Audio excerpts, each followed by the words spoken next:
I see participants filtering in. We'll give it a couple more seconds before we get started so that everyone can join. Thank you all for joining us for this wildfire webinar.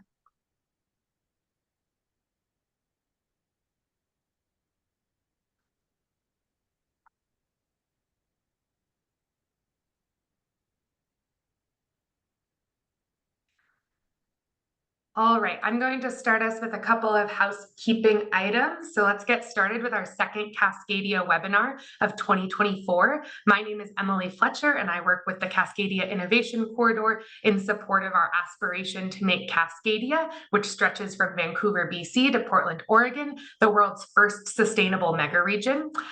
So just a couple of housekeeping items before we turn it over to our experts. This webinar is being recorded, and we will post the recording on the Cascadia website and share it out with this group next week. Our moderator, Angela, will pose a few questions to panelists, and we will have a few minutes at the end for audience questions. So as you think of questions, please put them in the Q&A function at the bottom of your Zoom window, and we should have a couple of minutes to get to those. So I will turn it over to Angela Becker-Dittman to dive into our content. Thank you again for joining us. All right. Well, great. Thanks, Emily, and good morning to everyone who's able to join us today. We're here today to discuss wildfire, the season we're anticipating, and how we're evolving our response and strategies across Cascadia, especially of interest in light of what seems to be the new normal in our region over the past few years. By way of introduction, I'm Angela Becker-Dittman. I'm the Director of Program Development for Energy and Environment at the Pacific Northwest National Laboratory. We're a U.S. Department of Energy laboratory headquartered in Washington State. And of relevance in this particular instance, we're very engaged in work across a number of federal agencies, looking at wildfire as one of several hazards with implications for how we operate and plan our critical infrastructure. But for today's purposes, I also serve as the co-chair of the Cascadia Innovation Corridor's Subcommittee on Public-Private Partnerships for Climate. And as the climate's changing, folks are seeing it all around them. It's having a demonstrable impact on the frequency and nature of wildfire. Wildfire is one of those risks. There are other sorts of extreme events that collectively are all posing evolving risk to our citizens, environment, and our economy. We also know that wildfire preparedness, response, and mitigation is by nature multi-sector and multi-stakeholder in terms of the actions that need to get taken. Insofar as wildfire does not recognize borders, and that's what we're here to talk about today. So we're joined today by a distinguished group of gentlemen who are engaged in wildfire preparedness, incident response, and setting relevant policy trajectories across the jurisdictions of BC, Washington, and Oregon. So I'm going to ask each of them to introduce themselves, talk a little bit about the mission of their agencies and their roles, and what they're seeing as indicators that'll likely shape this year's fire season. And I think our agreement was to go north to south for starters today. So I'm going to call on Ian Meyer, the Deputy Assistant Minister for British Columbia's Wildfire Service. Ian? Good morning, Angela. Thanks. My name is Ian Meyer. I'm the Associate Deputy Minister for the Ministry of Forests. That means I have in my portfolio all the regional operations on the forestry side, as well as Indigenous Relations Branch and the BC Wildfire Service. So pretty much the whole operational arm of the Ministry of Forests. The fire season started off with a bang this spring. We have a lot of holdover fires from last fire season in the far north, in the northeast portion of our province. I believe we're around 400,000 hectares of still fairly active fire from last year. And so we mobilized a bunch of our resources to go into the north, and then we did get some extreme fire behavior with a cold front, and really picked up the spring season. We thought we're off to the races again. Since then, though, we've received some cooler temperatures, some precipitation across the province, And then now, what we're seeing, looking forward, we're going to come into a bit of a drying trend for the next couple of weeks. But I hate to say it, but more we're seeing a trend of the weather for this year that's kind of going, that is more normal, that normal June that we and July that we've seen in the past, and so which is relief for the organization. To the point where we've just exported some crews and aircraft to the Yukon last week. Great. Well, thanks, Ian. I think next, George, introduce yourself and tell us a little bit about things Washington is keeping an eye on in terms of indicators for this fire season. So, good morning, everybody. My name is George Geisler. I'm the Washington State Forester. I'm the deputy responsible for wildland fire management with our state Department of Natural Resources. What that means is that within my portfolio are all of the forestry wildland fire programs. And so that will include things like obviously suppression, but preparedness, aviation, all of the forest health and forest resilience treatments. And then also I get to dabble in things like urban forestry and forest health and well-being. So I get to actually play with bugs and crud and be a forester like I am, as opposed to just a fire guy. But for this year, we have actually started out the year, portions of Washington State were in a low-grade drought. And that was something that was residual, and we've been having for the last few years. Last couple of years coming into 2024 have really been more on the normal side for us. But we were seeing a trend where we were actually having more fires west of the Cascades than we were east of the Cascades. And in fact, last year was the first year that we hit that number. For us, what that means is we have a very dramatic fuels difference, but on both sides of the mountains. And we were seeing the fires on the west side due to changes in our weather patterns. Fact was, we were not getting as much rain, and with the heavy vegetation growth, along with the obvious largest portion of our population concentrated in that corridor, the potential for human ignitions and the fuel condition was such that we were seeing more fires. On the east side, it stayed about the regular numbers for us, but that elevation in the west is what made us nervous. So far this year, like I said earlier, we prepared. Everything was trajectorying or pushing towards what we would consider an average fire season. And up until this point, over the last few weeks, we have been, like Ian has said, we've been getting periodic moisture. Things have been looking fairly well. We do know that we're about to go into a fairly dramatic change with temperatures in our state swinging from, like right now, cloudy and in the 60s to in the next few days going up into the 90s projected, and all of our rain tap being turned off. So we're looking to enter a pretty active period.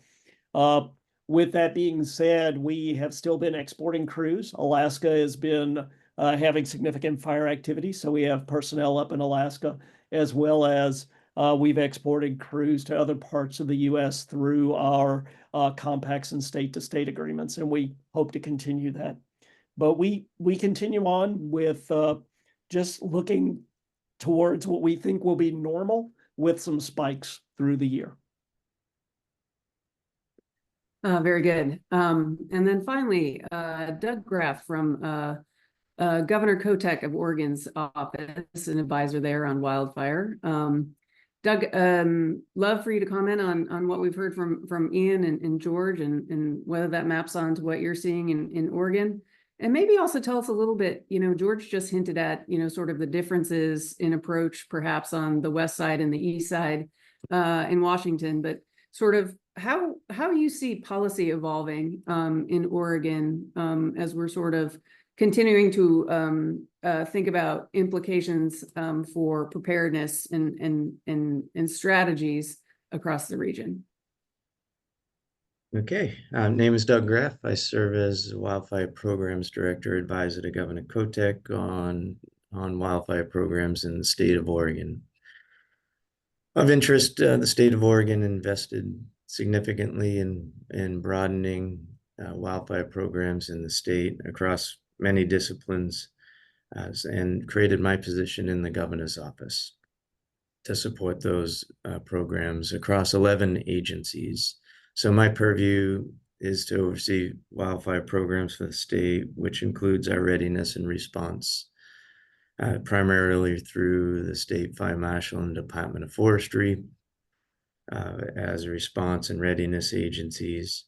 But much broader than that, the mitigation work to reduce the catastrophic risk of wildfire across our landscape resiliency work, managing across the range and forest lands, our collaboration with utilities, implementing public safety power shutoffs, and advancing fire readiness across our utilities, home hardening programs, so community defense programs to increase survivability of our communities and individual homes, defensible space programs, working with youth for workforce development, getting young folks back in working in natural resources and specifically fire. Insurance commissioner addressing our challenges with affordable and sustainable insurance markets in the face of increasing wildfire claims and public health. So all of these programs across all the agencies combined oversight and touch wildfire in some way, shape, or form. So my role is to collaborate with those disciplines and advise the governor as the state positions itself more favorably against what we know is a growing and more challenging wildfire condition across the landscape. So real honor to be in that position. I work with my colleagues, George and Ian across the Cascades, really a strong team here in the Northwest. In terms of what we're looking at, and you asked West Side, East Side thoughts about the fire landscape. We had a favorable winter and spring season with cooler temperatures and a good snowpack, which we haven't experienced in some time, really to temper what we have been experiencing, which is a consistent drought condition over a decade now, just over a decade. So persistent increase in catastrophic wildfire, foundationally anchored into these drought conditions. So we're seeing our first kind of deep breath with good conditions going into fire season. However, I think the persistent drought conditions, and we still have drought conditions across Oregon, once the dry weather settled in here in June, later in June, really turned the fuel conditions pretty quick to being receptible to fire.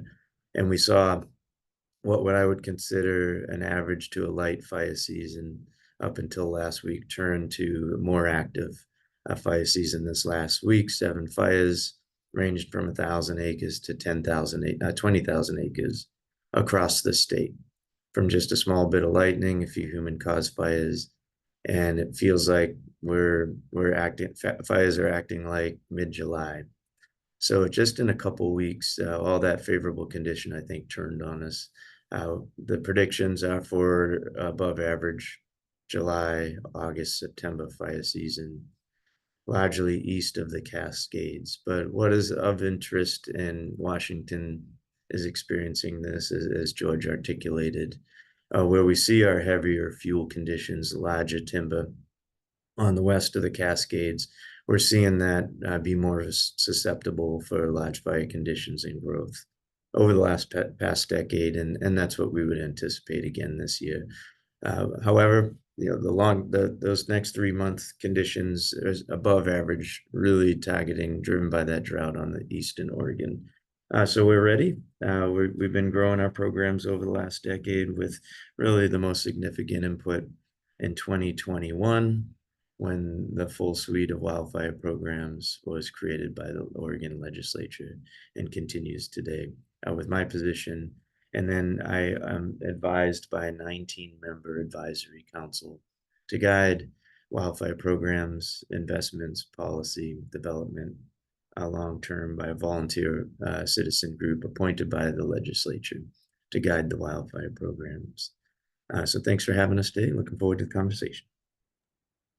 Yeah, great. Well, thanks, Doug. You hinted at this a little bit in your response there about the collaboration that occurs across the jurisdictions represented here today. I wonder, George, if you could comment a little bit more on what that collaboration looks like as a practical matter, maybe even how new technologies are providing opportunities for enhanced collaboration, and anything you might want to observe about opportunities for deepening those collaborations going forward. Sure, thanks.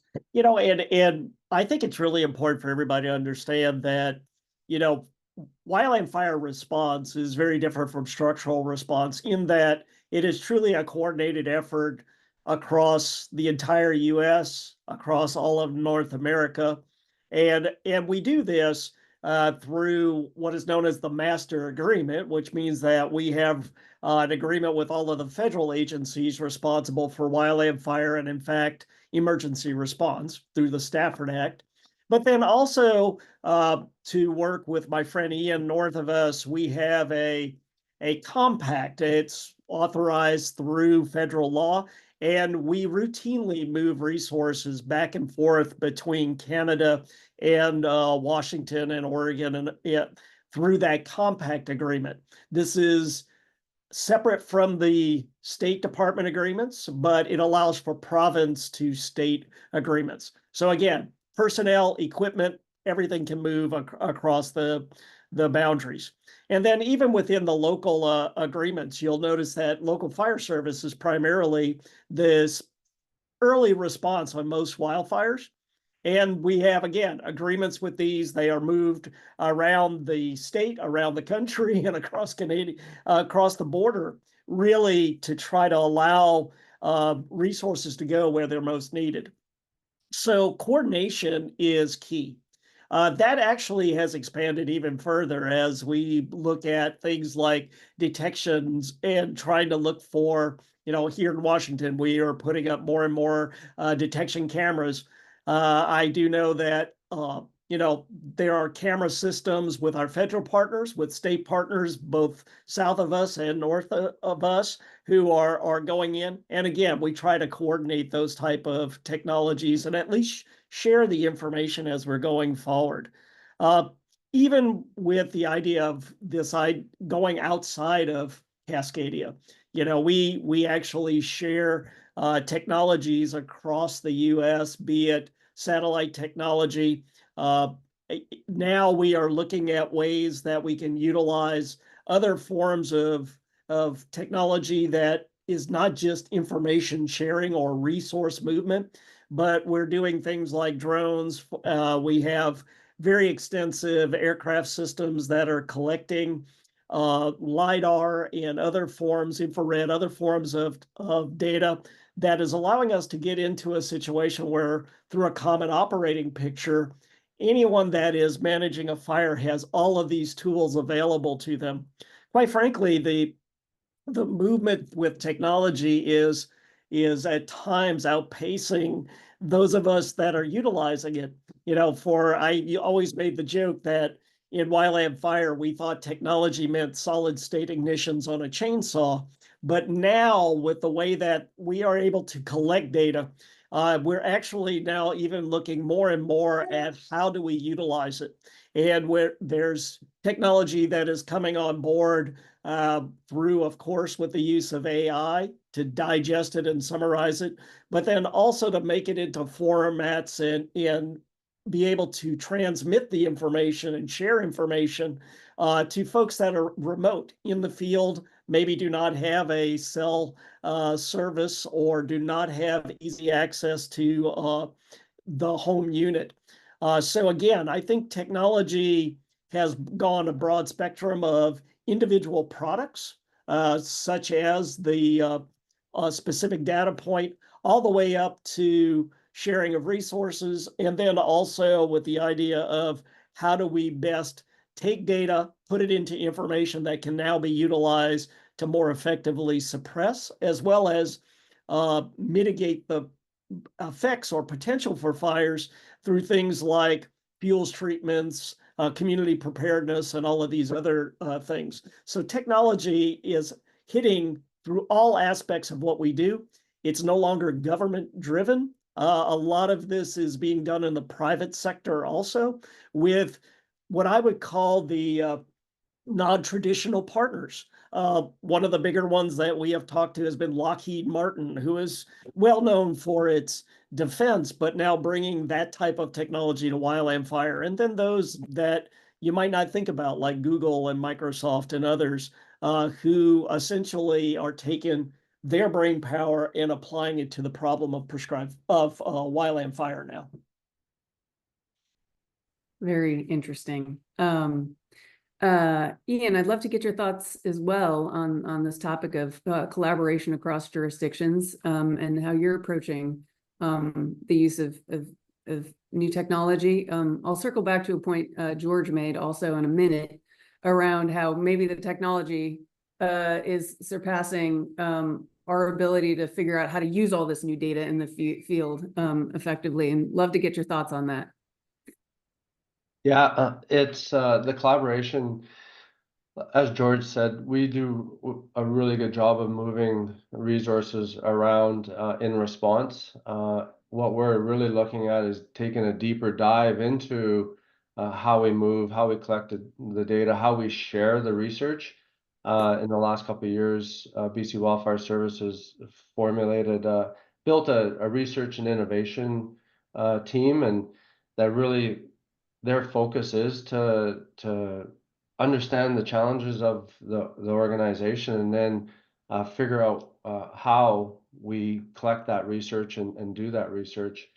So there's a lot of like the data collection for decision support tools out in the field, connecting the frontline crews and our incident command structure with the management teams and that flow of information. But there's also we're trying to play catch up on how we take care of our people in the field. This year, BC Wildfire Service just started and initiated a mask program. We're testing particulate sensors. So these are areas that we're just getting out and we have to move on. But this is where the deeper collaboration comes in. We can share and we can learn from Washington, Oregon, California, across Canada. It is really a small community. We're quite connected, and so, like George said, we're open source.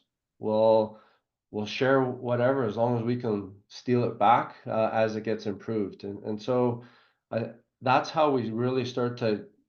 That's the only way we're going to attempt to keep up with the pace of change in the sector. If we have to do all our own research, we're never going to keep up. So I think there's a lot of, we could go on for a long time, all the different really interesting and needed areas. Prevention and mitigation and risk reduction is a whole seminar in its own. And then tagging on to that is also the wildfire recovery after the fact, and how we get the land base back into and recover from a bad fire season. Absolutely. I guess I'll kick that question over to you, Doug, in terms of approaches to innovation. And also in your opening comments, you mentioned the people factor as well, in terms of workforce. Love to get your thoughts on that situation as well, in terms of where we stand vis-a-vis, getting new generations of folks doing work outside, amongst other things. Thank you. Relative to collaboration, I'll simply pile on. It's an imperative that we all work together, and I think traditionally the natural space is sharing resources, responding to fire, being prepared, but there's certainly growth in the area of mitigation strategies, policy development. You'll see one of the states or provinces investing in certain mitigation strategies, and we're all leaning in to understand how to address this issue.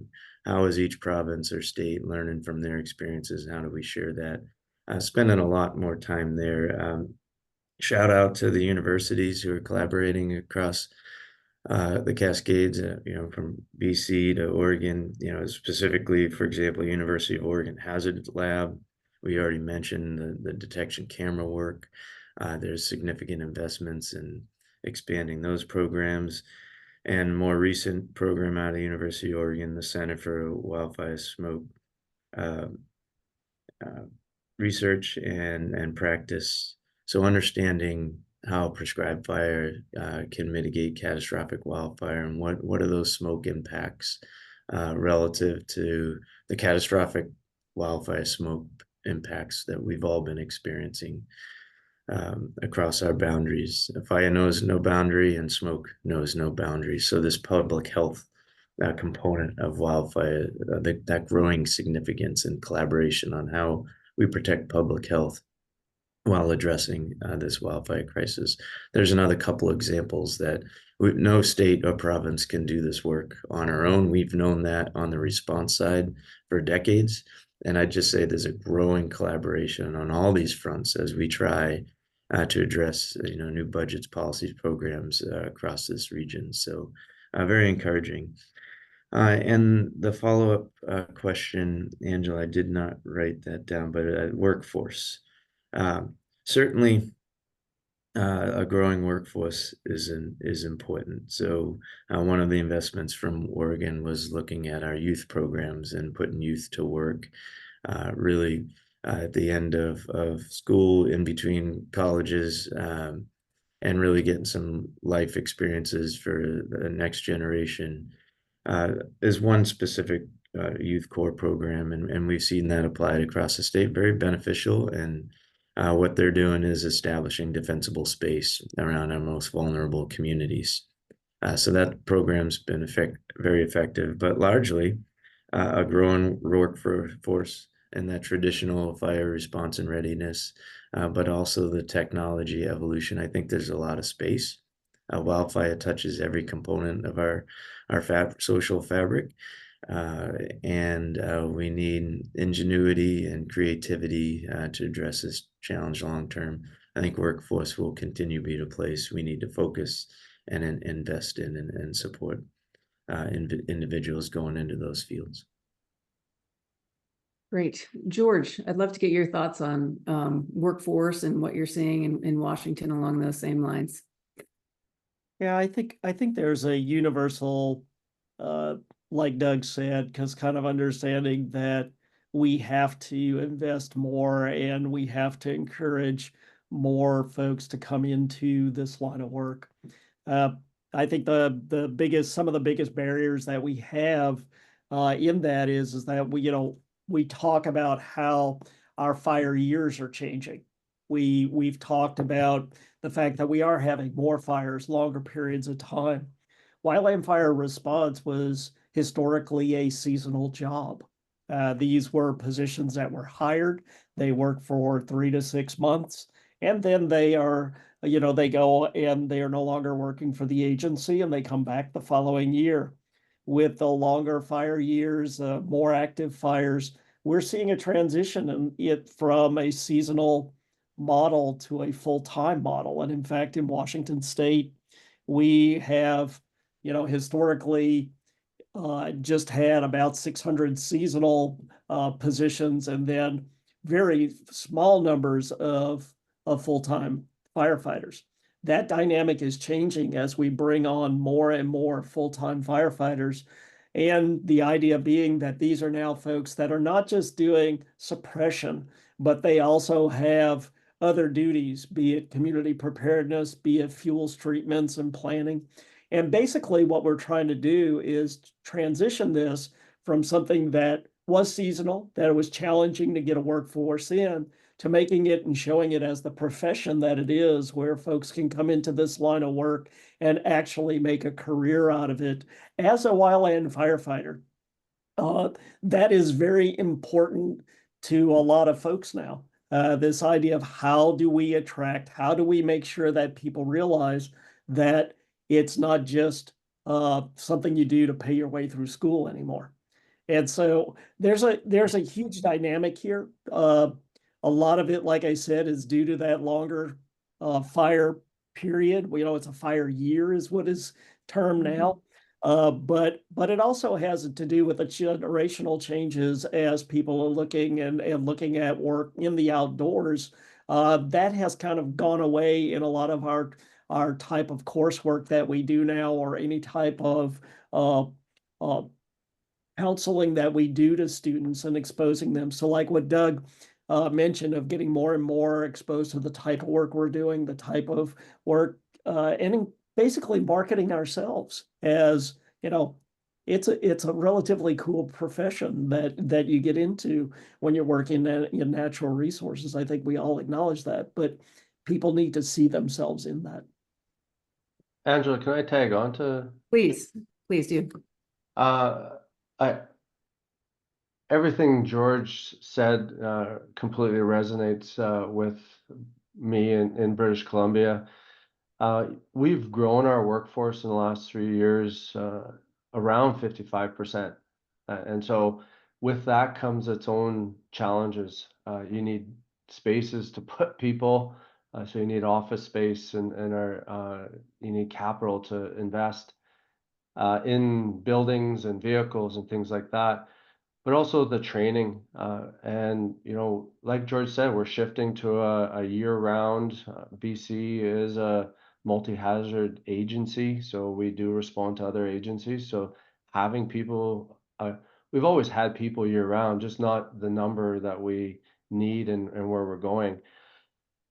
So our training side of things, we did sign a partnership with Thompson Rivers University. We're looking to develop a degree program in wildfire emergency management, but that's not an exclusive agreement with Thompson Rivers. We need all the universities.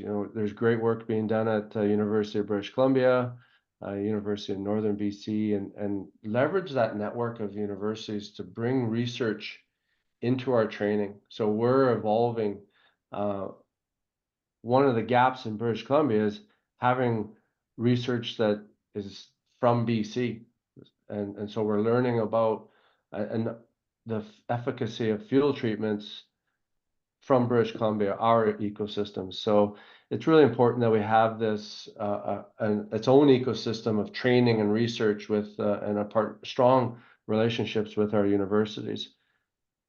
The retention side, like George said, we're shifting from the life cycle of a university student to keeping people. We have great people. Let's keep them in the organization longer. And so we're working with our unions on finding different ways to do that. So it's nice to see when the employer and the union are aligned on what we need, where we need to go. It's just how we get there is we need to work our way through. So that's when we talk about preparedness and being prepared in this evolution. Like the evolution started in 2017 for BC and has been gaining speed ever since. The number of groups we interact with and work with increases each year. And so preparedness is year-round. It's 365 days of the year, really, in some form, in some fashion, which is exciting. And the organization, all of our organizations, we have can-do people. So we're in a spot of you're trying to keep up. My biggest challenge is trying to keep ahead of the organization, which is different than trying to drag them along. And so it's really exciting that we have so many people that are passionate about this and want to be involved and want to help evolve this space. So it's a good place to be. Absolutely. And we had one question in the chat, just in a point of clarification. What was the proportion of workforce growth that you just mentioned over the last 3 years? I believe it's around 55%. All right. Okay. Yeah. Someone was just, It's around, I think we've had in the last 3 years around 600 positions. oh, well, very good. They can reach out And to me for exact numbers if they want. very good. And I guess, you know, this notion of the full cycle from mitigation to ecosystem recovery on the back end of fire seasons. I guess George mentioned up front, you know, that approaches to mitigation might vary across different ecosystems within Cascadia. I wonder, Doug or George, or any of you really want to comment on what that kind of means in terms of the role of prescribed fire, hazardous fuel reduction, and sort of the strategies, how they've been evolving over the past few years. Doug? Yeah, certainly regional nuances matter in the world of wildfire. So it's, you know, the specific locale drives, you know, your mitigation strategies, your response strategies, and that's always been the case. We think of east of the Cascades, west of the Cascades. The return interval for fires across those ecosystems change. I think, but what's been consistent over the last couple decades is increased pressure across those ecosystems with increased catastrophic wildfire. And that intersection of our communities and critical infrastructure and watersheds and the increased wildfire certainly elevating that conflict. And sort of my take-home message for all is this is no longer a natural resource conversation. Wildfire is impacting every part of our social fabrics, whether it be tourism, our economies, public health, the utilities and infrastructure power that we rely on. In early in my career, we would go out and fight fire. Wildfires coming to us, and these urban conflagrations have become the norm. So I think regionally, we need to be smart about what those nuances and differences are, and there certainly are, and create the right programs to support those. So there'll always be those regional differences, but what's consistent is the overall increase in pressure. Not sure I answered your question there specifically, but maybe others can join in and help out. George? Yeah, well, you know, I think that as we look at how things have been evolving over time, I think some of the more dramatic things that I think the general public is noticing is, again, these are not a fire that occurs off in the backcountry. It's now impacting them in ways that they didn't imagine. You know, be it the direct threat, which is a fire outside of your community or starting in your community and going out. I have to mention that. But also it's the smoke, the health impact. I happened to be in Washington, D.C. when the smoke hit there, and there was panic over what we see in the West all the time. So it's not just something that happens over there. But that being said, you know, I think it's the fact that it's evolving in a way that, you know, Doug spoke to the differences that are there. It's not a one size fits all. It's not a single magic bullet. The ecosystems are different. The communities are different. The type of fire behavior that we're going to see is different. All of those things mean that we have to change what we're doing from a mitigation standpoint and a preparedness standpoint. You know, in Washington State, we have long-term strategies that have been outlined and based deeply in science over what we need to do relative to fuels treatments, what we need to do to prepare our communities. I think the hardest piece of this is that with the increased of public awareness and as a result, political awareness of the impacts of fire, there's that desire for a quick fix. And, you know, for all of us, you know, as a forester, I was taught that 30 years is a short time. That's not the way that the public thinks. And in fact, lately it's been, what can you do? Have you fixed it already? And, you know, I think folks are coming to the realization that the problem is very different than what they expected. It's impacting them across all aspects of what they do, and that there is no magic bullet. So you have to be patient.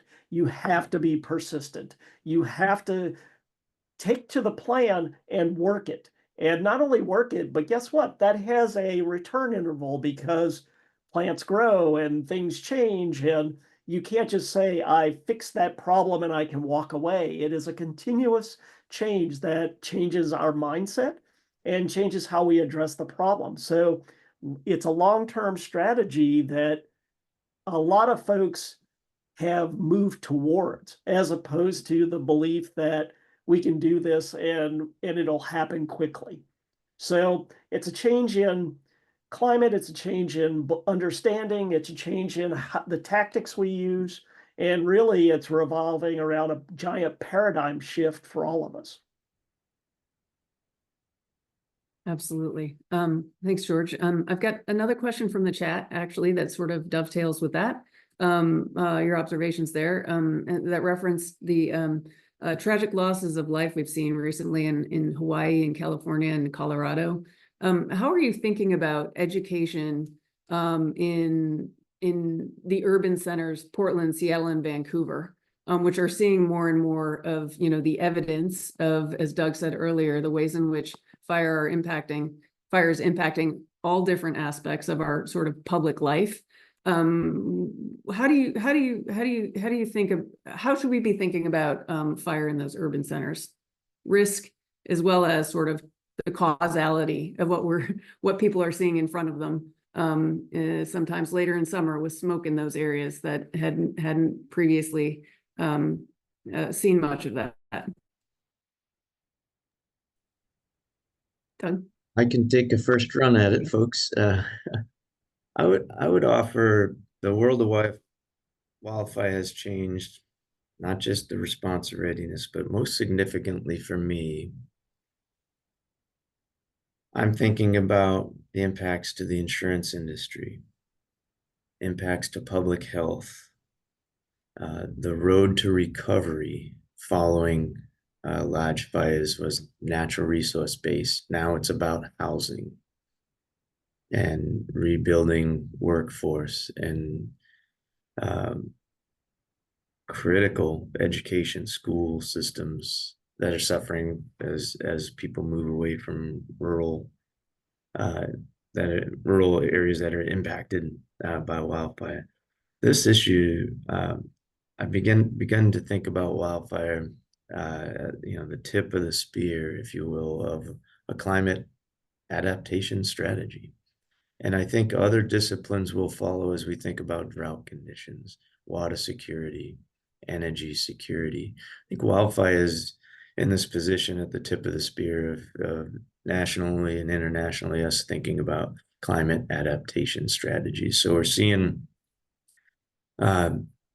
just a different mindset, not just from rural America, rural Oregon when it comes to wildfire, but investments in wildfire mitigation response is an all Oregon question now. And that's a fundamental difference because of those public health, because of the cost of recovery for communities, et cetera, economies.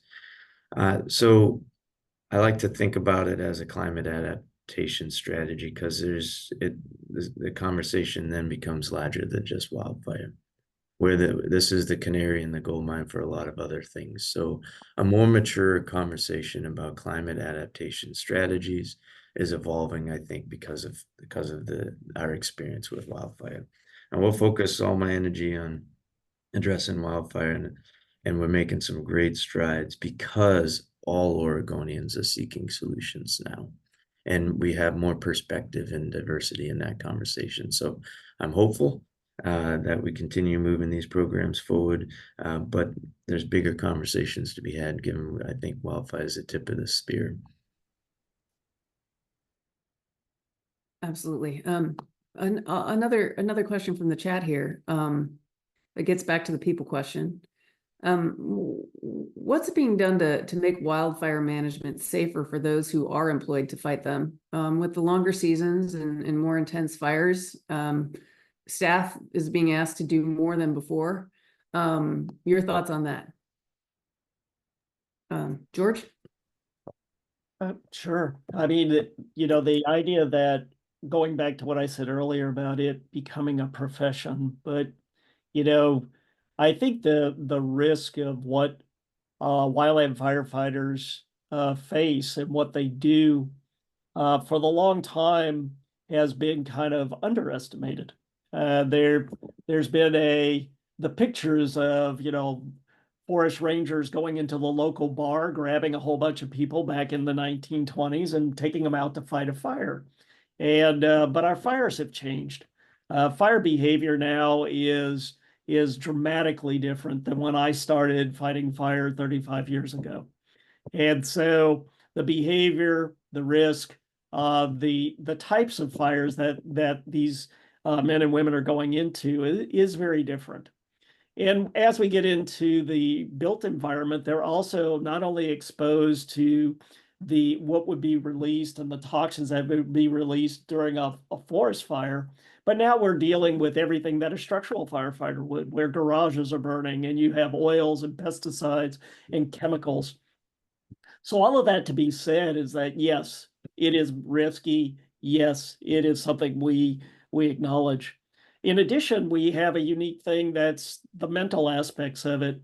These are 14-day runs or 21-day runs at a time, where you're away from family, where you're away from your any type of, if you want to call it, comfort. I mean, typically they're working 14-hour days, 14 days in a row.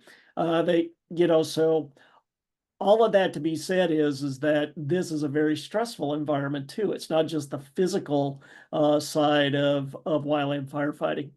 And for all of us that's in leadership and across the US and Canada, we're looking at ways to help to address those. You heard Ian speak earlier. From a physical standpoint, the idea of monitoring and learning and how we can protect using breathing apparatus. For a lot of us, it was the magic bandana that kept the smoke away. And even within the United States, there's not a commercially available respirator that works because of the unique conditions that we're under. Monitoring them for long-term illness risks. Are there any presumptive illnesses that, yes, we are acknowledging that they're doing now? Then also there's things that we look at relative to the safety equipment. Those are constantly being evolving and testing. And on the mental side of it, how do we support these individuals? Basically, they can come through these events, be it a loss of structure. Even we had an 18-year-old team that lost a home, and mentally that just fractured them on their first fire season, and being able to give them the counseling that's necessary. And then also the other piece, going back to physical, is looking at the work rest guidelines and making sure that they are coming out of the smoke, away from the fires. But wildfire has a culture of, you got to make the overtime, you got to make the hazard pay, that's how you make your money. As a seasonal, that's what they do. And we're trying to change that culture. And it goes back to being able to starting to address pay and making sure that if we do this type of transition, again, making it that people can afford to buy a house, have a family, all of these things are truly changing. And it's all aspects from mental, physical, emotional support and changes that need to occur to support these firefighters. Ian, I saw you nodding along. Yeah, I mean, everything George said yet again, just transferred up into BC. Ideally, we'd be able to start from scratch and build build up a professional organization and collective agreements that work, and we're not being trying to work within old systems.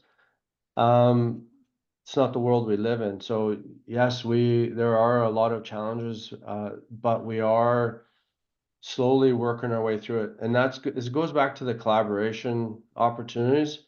We're all in the same boat, different parts of North America, but we are seeing the same challenges. So how we can tackle them and leverage each other to address this. When we look at, like, there's a lot of talk around, the frontline firefighter, but there's a whole organization that is in place. For every firefighter, there's probably 8 to 10 people that make that firefighter successful out in the field. And so need to look at the whole organization, and it's really complex. I think there's a question around housing. Yeah, it's a challenge to make sure our people have housing. And so as you peel back the onion, it gets we can't say that, well, it's too complex, we can't deal with it. We have to find our opportunities and keep moving forward. The interdeployment, like going 14 days, the rest periods, we need to address that. There's, like George said, talked about the fatigue management or mental health. Just making this a profession no different than the nursing program or a medical school. We need to establish this field as a profession that is desirable, and we've got a long way to go. I actually don't think we'll ever catch up, but we're gonna give it a good shot. Very good. You put your finger on many issues, but one that's been reoccurring throughout the conversation, which is housing. And housing also sort of is a theme that runs throughout the work that Cascadia Innovation Corridor is doing. In fact, it's the topic of the annual conference that CIC is going to be holding in Portland in November. Doug, you mentioned some of the work that Oregon's doing, potentially also in connection with insurance. Love to hear a little bit more about initiatives you might be working on in Oregon. In Oregon, one of the key governor's initiative is housing, along with behavioral health and education. And on the housing front, obviously, there's a nexus with the wildfire community, as we just discussed. Housing, affordable housing, available housing for this profession that is transitioning to a year-round. We're fighting fire in the summertime. We're doing mitigation work to reduce catastrophic wildfire across the rest of the year. How do we build that industry in a place where they can afford housing, where housing's available? The governor's one of the primary initiatives is housing development for the state of Oregon. So we're one biennia into those investments, seeing really good results here in Oregon, but I would offer a long way to go, without a doubt. Battling the inflation challenges and the rising costs. So really intentional, targeted investments in affordable housing availability is paramount for Oregon, and the governor's been very focused on that effort, making good strides here, and enjoying some of those benefits on the wildfire front, particularly in rural Oregon, where we are advancing capacity appropriately, but yet the housing market and availability hasn't caught up. So it's a real challenge currently that we need to run through. And I would just say partnerships are necessary. So creative joint investments across federal, state, private sectors to develop those spaces is important. And of interest in the communities we're rebuilding after fire, there is, that's front and center in the redesign of those communities. And where we're expanding existing communities, that's front and center. So It's not a flip of the switch that changes overnight, but you've got to be committed long term to move that dial. Great. Well, thank you, Doug. We've got about 4 minutes left. So again, we're going to go north to south. Wanted to give you each an opportunity to just sort of, what would you like folks to know? If you left our participants here, our audience here today, with one thought about how we address the ongoing challenges wildfire poses to our region. Your closing thoughts, Ian. I guess we are working together. The collaboration, like we talked about earlier, is deepening each year, and we're leveraging each other more and more. Everything that's been brought up in the questions, again, we are tackling it in some fashion. Some areas we're not getting the movement as that we'd like to see, but in other areas we are starting to get momentum. Like George said at the beginning, we have to take the long approach, the view of this over decades. This is not a quick fix. We've got ourselves into a bit of a predicament, and we need to take the long view to get our way out, and stay consistent and persistent. So, and do it together.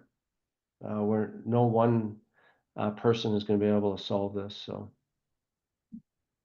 Thank you, George.